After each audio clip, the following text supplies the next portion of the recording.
Dirty December didn't become a global phenomenon because we had structure. It blew up in spite of the structure we didn't have. It was pure cultural energy, Nigerian flavor, diaspora hype, nightlife innovation, and that unbeatable Lagos chaos and magic blend, including traffic. We accidentally stumbled into $1 billion seasonal economy, and then we overplayed our hand. What we are watching now is the slow death of an opportunity Nigeria wasn't disciplined enough to protect. Operators are pricing like the goal is to retire in 1 December. Hotels and shortlets are charging like they struck crude oil in their tap water. Concerts are demanding London prices for experiences that sometimes struggle to meet community center standards. Everywhere you turn, there is a forex excuse slapped on cocktails, cabanas, and even customer service that doesn't service anybody. Meanwhile, quality is dropping and chaos is rising.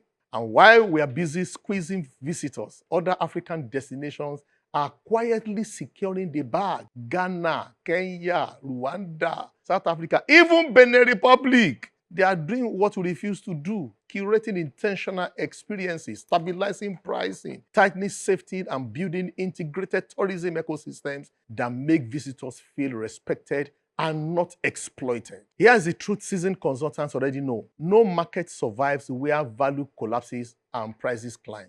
Diasporans won't keep subsidizing inefficiency out of nostalgia. Tourists will always choose destinations where their money feels sane, not ambushed by greed.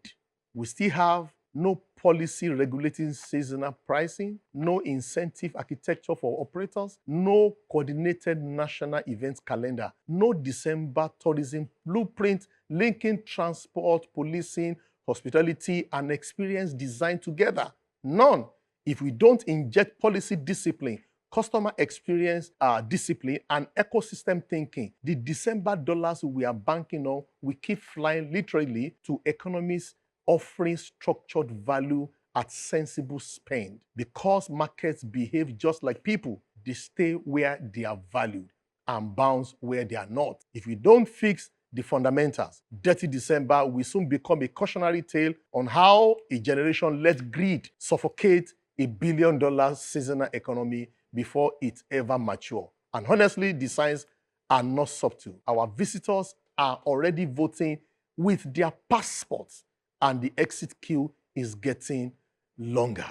I love this advocacy, and about time somebody spoke to the greed that has come to define Dirty December in Nigeria. It's a story of how Nigerians have not been able to manage success and wealth. Just as you said there is no policy regulating seasonal pricing.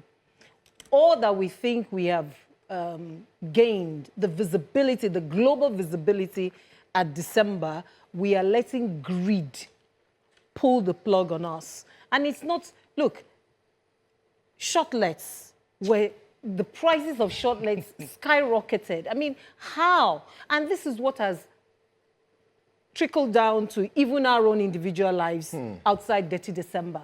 So now, for you to get a 2-bedroom flat or a 3-bedroom flat, you have to probably rob a bank because everyone is just going high. The question is, where are people getting this money? And you said something in your monologue. You said people are already voting with their passports. Yeah. They're saying, what's there in going to Nigeria? I can have peace of mind, good traffic if I go to Benin Republic. If I go to Rwanda, if I go to South Africa, maybe not South Africa, but if I go to, because there's violence there. I live there, I know. You know, so the truth, you have spoken really to the truth. We need to, what Yorubas call play or dofinuwa. We need to really deeply reflect and ask ourselves, are we sustaining this Dirty December, or are we throwing it away? Because next December might not be we might not thrive like this. Absolutely, Funke. Gaskia, we did overplay our hand. Compared to last year, compared to the year before, last year's December, the experience was very mid. And despite all the noise we made all through the year, I'm a bona fide participant. But then the quality of experience compared to the year before wasn't as great. And it got to a point that the diasporans who came were like, so how do you guys survive in this country? Why is everything so expensive? I'm like, okay, this is not the norm. This is curated for you guys. For we live here, you know, this is not the norm. This is just an experience we are living above our means right now. You know, January, there will be a hard reset. But it's very important for us, like you said, to reflect on what it is we want to be known for. And then the quality of experience we want to be delivering to the world. Yeah. The year before, you know, it was organic. There wasn't a lot of greed involved. But it was like everybody was preparing for the amounts of greed. You know, I moved into an apartment middle of December. I moved today. The following day, the previous occupants moved out because I was sick and tired of paying for short. I mean, I was one that they jacked up the price times 3. It was maddening. I was like, they were like, oh, we need to do, I said, don't do any check. I'm going to move in. You can be checking and, you know, fixing around me. It was disappointing. That's the word. It was very disappointing. Right what made it more disappointing was because we had an entire year to plan for it. A few weeks to December, they started this, this Lekki corridor with their prices of shortlets. You know, they were started doing all this, the roads. But they paused it. You know, yes, they stopped it at the end of the day, but the disruption that caused in the first place, because a lot of people were like, you know, why should why do we even need to come around for this? It was very, very disappointing. And again, the pricing, and the pricing it wasn't just from airlines or shortlets or hotels. We also, from things like hair. You know, my wife came around and, I mean, she did her hair. I asked her, how much did she do the hair? And I was like, this is the cost of a plot of land in my village. You know, and she was like, that. You know, we were doing the conversion. The interesting thing was, I mean, we were able to do the conversion from Naira to euros and dollars. And we said, this does not make sense because the pricing was comparable to what you find abroad. So the comparative advantage that you have, you've lost it. The question then is what happens next? I hope we still have one more opportunity, and that's just the optimistic Nigerian in me. There's a feeling that I have that we've lost it already. I don't worry too much about things like Detty December because personally, and I quote what I said then, it's not an economic metric at all. I saw a headline in the media somewhere. It says, Detty December 2026 is already sold out, no flight tickets. I went online to check for tickets because my daughter comes home at Christmas. You know, I went to check, and the prices are ridiculous already. Already, January. Usually I buy tickets in January for December, but it's already ridiculous. It gets ridiculous around that June, but it's already ridiculous. People will still come. But they're getting wiser, and different sets of people keep coming. You see, if you've cheated once, your love is not blind. You'll get wiser. Yeah. And what you said at the beginning of your advocacy, you said that it was accidental. Yeah. It was. It was no structure to it. So if it goes away, it goes away.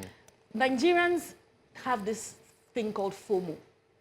It's a fear of missing out. And we need to learn the joy of missing out of things.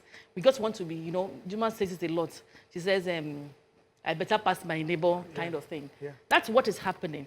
But this December, even my friends, I realized that a lot of them were asking, where can I do my hair? They're not checking on Instagram anymore to say they will see some trouser and want to buy it. They are now asking the locals, I beg, because they are feeling it. A lot of them are working hard. They're not stealing. Even with foreign currency, they are feeling it. Yeah. So they're asking. I noticed that a lot more people were asking me. A lot more people are staying in their homes. Yep. Yeah. A lot of people are opting for hotels as opposed to Airbnbs. Yeah.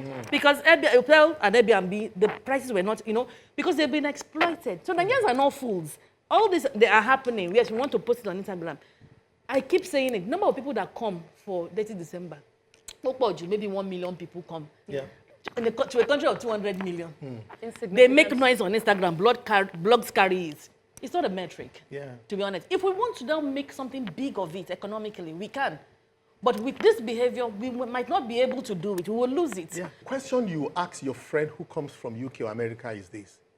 Would you pay that same value of money for the low standard of the hotel The service. or the service you pay for here? The answer is no. No, they won't. They won't. Now, I agree with you because also I checked for ticket and I saw that already it's a mess. It's a mess. However, Mama mi ó sọ wípé, don't worry, I will translate. Mama mi ó sọ wípé, ọyẹ́ ni ó kìlọ̀ fún Tóbi. Benny. It is Harmattan that will treat the man with miniskirt lesson.